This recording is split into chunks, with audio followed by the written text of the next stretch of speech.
Bismillahirrahmanirrahim. Assalamualaikum warahmatullahi wabarakatuh. Alhamdulillahirabbil alamin hamdan katsiran thayyiban mubarakan fi kama rabbuna wa yarda. Asyhadu an la ilaha illallah wahdahu la syarika lahu wa asyhadu anna Muhammadan abduhu wa rasuluhu la nabiyya wa rasula ba'da. Alhamdulillah, anak-anakku semua, Ustadz hari ini akan mengisi materi IPA kelas 8. Jadi kita insya Allah akan masuk ke bab baru, yaitu tentang gerak dan juga tentang gaya. Namun di pertemuan kali ini insya Allah kita akan fokus ke gerak. Jadi tentang gerak mohon bisa dipelajari juga atau dibaca juga di buku IPA Mandiri terbitan Erlangga yang sudah dibagikan gitu. Nah, hari ini Ustadz akan menampilkan PowerPoint seperti biasa. Harapannya bisa memberikan pemahaman dan juga visualisasi yang bagus. Ya, sambil menunggu kita insya Allah masuk ke dalam bab tentang gerak dan juga gaya. Ya, seperti itu ya.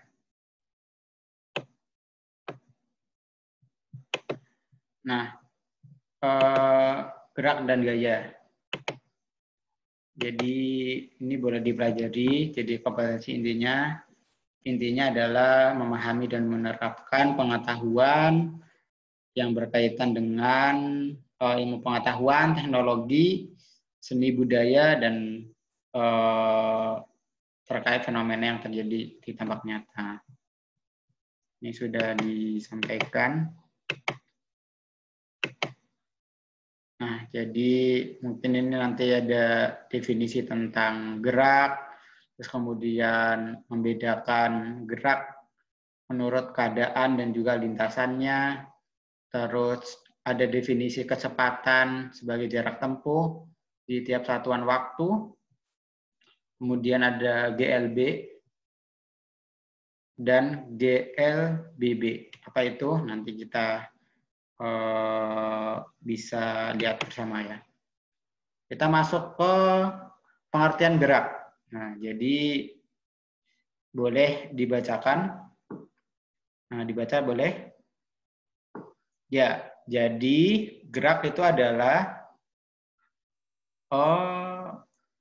suatu benda dikatakan bergerak terhadap suatu titik acuan atau terhadap benda lain jika jarak atau posisi antar keduanya berubah.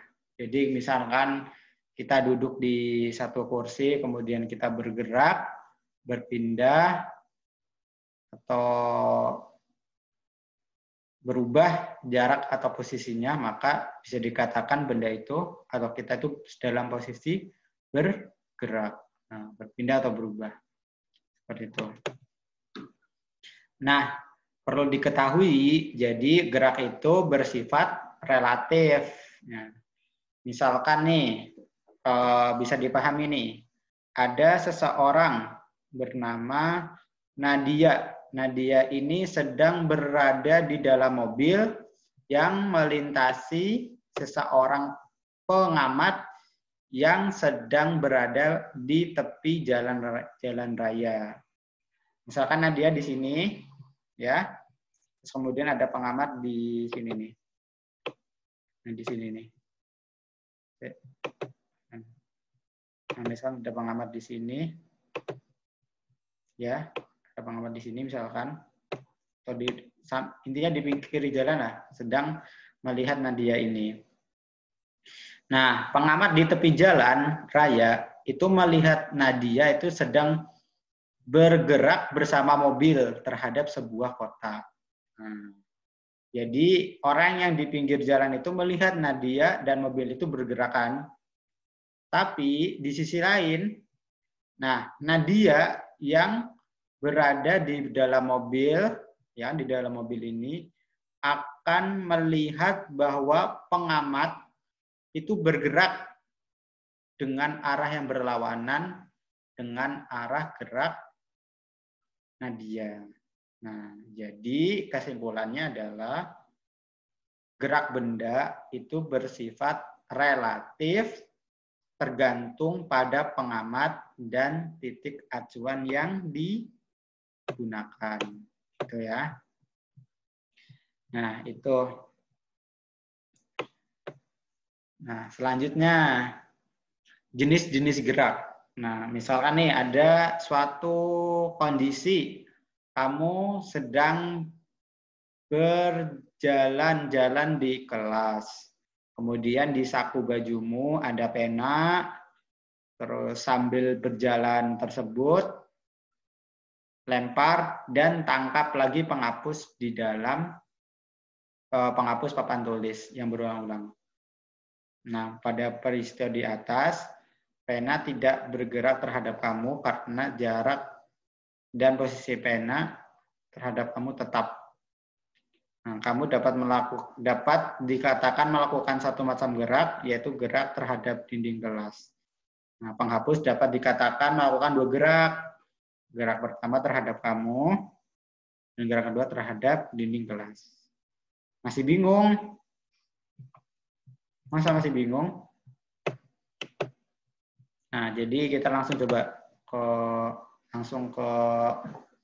gerak, pembagian gerak menurut keadaan benda, ya. Jadi keadaan gerak menurut benda itu ada dua. Yang pertama adalah gerak nyata, yang kedua itu adalah gerak semu. Nah, gerak nyata itu adalah gerak suatu benda yang diakibatkan oleh perubahan jarak dan atau posisi benda terhadap titik acuan. Nah, kemudian gerak semu itu gerak semu itu adalah suatu benda yang sebenarnya diam, namun oleh pengamat teramati bahwa benda tersebut seolah-olah bergerak. Nah, ya seperti contohnya itu ketika kita naik bus, ya, ketika kita naik bus, pohon-pohonan yang di tepi jalan itu kan itu tampak bergerak meninggalkan kita ya, padahal sebenarnya bus itu adalah posisinya sedang diam. Nah, itu contoh gerak semu. Kalau geraknya atau gimana? Itu gerak sebenarnya. Gitu. Misalkan kita naik bus, berarti bus itu gerak sebenarnya. Tapi kalau misalkan pohon itu geraknya itu gerak semu. Kemudian untuk gerak lintasan atau gerak lurus. Jadi yang pertama, gerak menurut bentuk lintasannya itu dibagi menjadi 4 ya. Ada gerak lurus, itu gerak dengan lintasan lurus, seperti ini contohnya. Nah, lintasannya lurus dan juga kecepatan sama ya. Terus kemudian ada gerak melingkar. Geraknya lintasan berbentuk melingkar atau bagian dari lingkaran. Contohnya seperti gerak jarum jam di jam dinding. Nah, itu geraknya melingkar. Kemudian ada gerak parabola. Gerak dengan lintasan berbentuk parabola. Seperti ini nih, contohnya bola basket ini. Itu bentuknya parabola. Gitu. Nah, gerak ini perlu diketahui bahwa waktu yang dibutuhkan antara bola sini sampai ke bawah dengan bola ke sini itu sama. Nah, jadi ini fakta yang unik gitu kan. Gitu. Kemudian ada gerak tidak beraturan, itu gerak dengan lintasan tidak beraturan.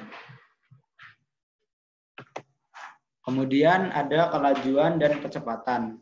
Jadi perlu diketahui jarak yang dihitung itu seberapa jauh benda itu telah bergerak setelah meninggalkan titik acuan sebagai posisi awal. Jadi titik awalnya di sini. Titik awalnya di sini. Terus kemudian bergerak sampai titik akhir. Nah, itu dinamakan dengan jarak. Berbeda dengan perpindahan. Perpindahan itu dari titik awalnya di sini sampai posisi akhir. Jadi dalam lintasan demikian itu dinamakan dengan perpindahan. Jadi bedanya cukup jelas ya. Di sini kita ukur walaupun itu tidak lurus sampai titik akhir, sedangkan perpindahan itu adalah jarak antar titik awal sampai ke titik akhir. Gitu aja. Seperti itu. Kemudian, nah ini ada kelajuan dan kecepatan. Jadi kelajuan itu adalah besarnya jarak yang ditempuh oleh suatu benda yang bergerak dalam tiap satuan waktu. Jadi perlu diingat bahwa rumus kelajuan itu adalah V sama dengan S dibagi T. Jadi kelajuan itu satuannya meter per sekon atau meter per detik. S itu adalah jarak, satuannya meter. T itu adalah apa? Ya benar. T itu adalah waktu. Satuannya sekon atau detik. Contohnya gini nih. Kelajuan dan kecepatan. Contoh soal. Sebuah mobil, ya, ada mobil nih. Ada mobil melintas dari Semarang menuju Kudus. Jadi dari Semarang menuju Kudus dengan kelajuan 10 meter per sekon. Nah, perjalanan itu membutuhkan waktu 2 jam. Berapakah jarak antar Semarang dan Kudus? Jadi buat menjawabnya kita bisa melihat di soal tadi. S sama dengan apa? V dikali T.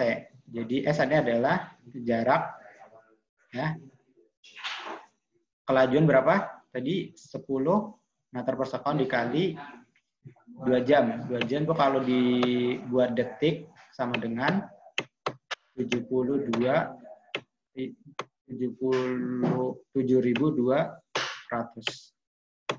detik. Jadi jarak sama dengan 10 dikali 7.200 sama dengan 72.000 meter, atau ketika diubah menjadi kilometer itu sama dengan 72. Jadi jarak Semarang Kudus adalah, ya benar, 72.000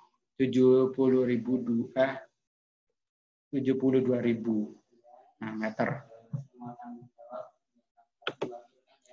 Nah, kelajuan tetap dan kelajuan rata-rata. Jadi kelajuan tetap itu konstan.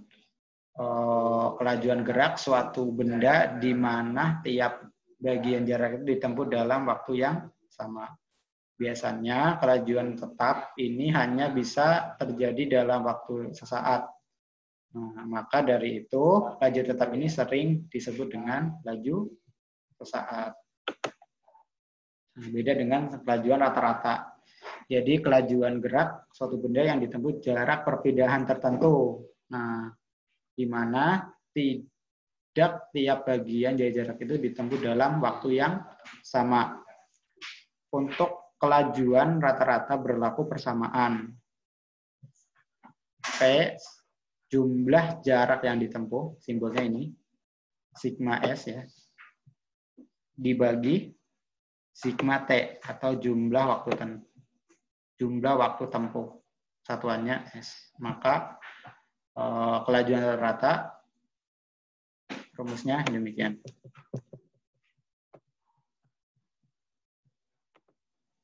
Nah, contohnya, nah kita masuk ke kecepatan. Ada soal nih. A melangkah ke kanan sejauh 100 meter dalam, kemudian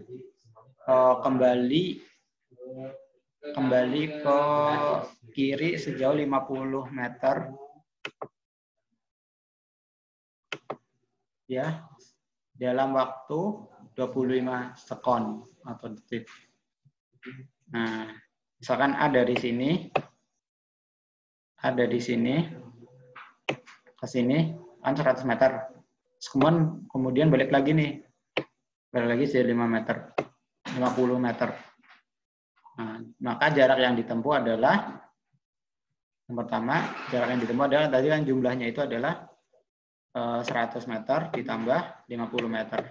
Sama dengan ya benar 150 meter. Nah, itu jarak. Kelajuannya itu jarak dibagi waktu. Jadi jaraknya tadi 150 dipindah ke sini, dibagi waktunya 25 detik. Maka sama dengan 6 meter per sekon. Nah, itu kecepatan. Nah, berbeda dengan itu kelajuan maksudnya. Berbeda dengan kecepatan. Jadi buat kecepatan ini itu kita buat menghitung kecepatan itu perlu menemukan perpindahannya. Jadi perpindahan itu jarak awal di sini sampai jarak akhir. Kan tadi balik ke sana nih, terus balik lagi di sini. Itu kalau pengen mudah itu ngitungnya dari jarak awal, titik awal menuju titik akhir. Tinggal dihitung aja. Kalau dari sini ke sini itu 100, berarti tangannya berapa? 50 meter. Atau bisa juga nih menggunakan pengurangan. Jadi 100 kan ke kanan tadi 100, kemudian kembali ke kiri 50. Berarti 100 dikurangi 50 sama dengan 50 meter. Maka rumus kecepatan itu adalah perpindahan dibagi waktu. A 50 meter dibagi 25 sama dengan 2 sekon. Nah, seperti itu buat kecepatan. Nah, perlu diketahui anak-anak semua, jadi kecepatan itu berbeda dengan kelajuan itu berbeda dengan kecepatan. Kecepatan itu berbeda dengan kelajuan. Nah, gitu. Jadi kelajuan itu termasuk besaran skalar. Jadi hanya memiliki nilai besar dan satuan.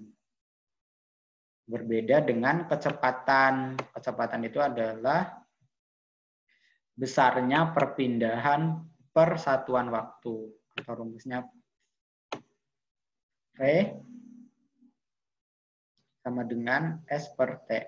Jadi kecepatan itu adalah besaran vektor. Jadi kelajuan ini tadi kan besaran vektor skalar nih. Jadi kecepatan itu besaran vektor, yaitu apa? Memiliki nilai besar dan satuan. Juga ada arahnya. Nah, jadi perlu diingat ya, sesuai dengan pelajaran sebelumnya. Situ ya. Nah, ada juga gerak lurus beraturan. Contohnya ada studi nih, kereta troli yang diluncurkan pada bidang miring. Bidang miring tersebut. Nah, maka kita bisa melihat nih di jarak sini. Nah, ini kecepatannya atau kelajuannya ya, itu tetap. Jadi apa namanya? Dalam waktu yang sama akan menempuh jarak yang sama pula. Nah, hal ini menunjukkan bahwa tiap bagian jarak yang ditempuh oleh kereta troli ini ditempuh pada waktu yang sama.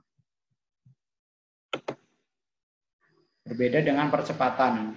Nah, percepatan ketika sudut miringnya itu curam, sini kan tadi nggak terlalu curam kan, itu akan menghasilkan titik yang berbeda. Jadi semakin ke bawah tuh semakin cepat gitu ya.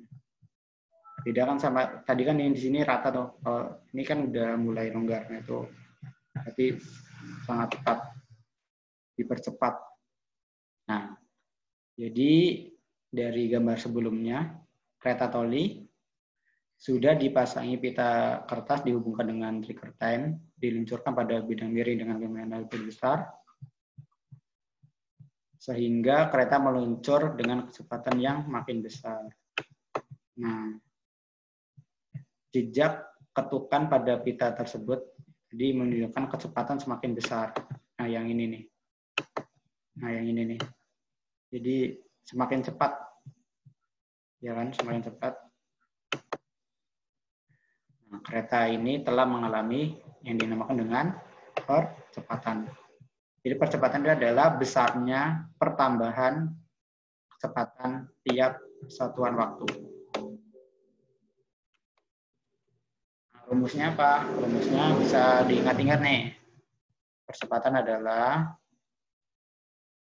V dalam kurung V awal, V akhir dikurangi V awal dibagi waktu. Jadi untuk itu buat percepatan. Sedangkan untuk gerak diperlambat itu peraturan dinilai A sebagai negatif ya. Jadi berlaku persamaan V0 ditambah A atau kecepatan dikali waktu. Nah, bisa dihafal juga. Nah, jadi juga berlaku persamaan untuk percepatannya. Demikian. Ini simbolnya S. Kenapa datanya di sini? Itu jarak yang ditempuh pada benda dalam satuan waktu. Jadi ini kecepatan awal dikali dengan waktu ditambah dengan setengah dari percepatan waktu dikali waktu lagi. Nah, tadi kan gerak lurus beraturan. Nah, ini ada gerak lurus berubah beraturan atau GLBB. Ini adalah gerak benda dengan lintasan lurus dengan kelajuan yang selalu bertambah secara teratur. Nah, jadi akibatnya terjadi gerak benda yang dipercepat beraturan atau gerak benda yang diperlambat beraturan. Contoh gerak dipercepat beraturan adalah benda yang dijatuhkan bebas. Semakin ke bawah atau semakin cepat. Kalau diperlambat itu seperti benda yang dilempar ke atas. Jadi kalau misalnya ke atas itu kan ketika posisi di atas akan semakin lambat ya. Tapi ketika turun ke bawah itu semakin cepat.